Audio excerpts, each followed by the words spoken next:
The U.S. Senate today passed a massive housing bill aimed at bringing down home prices and boosting supply. The bill passed on a bipartisan 85-5 vote. It would make it easier to build homes by slashing red tape and empower local governments to expedite reviews to build more housing.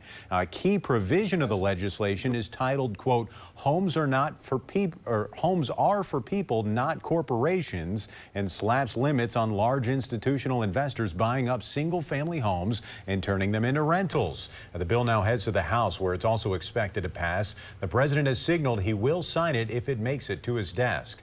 2 years ago, I did a story on the impact of investors buying up single-family homes in Duluth and converting them into rentals. You can find that special report titled Neighborhoods Without Neighbors right now on our Northern News Now app.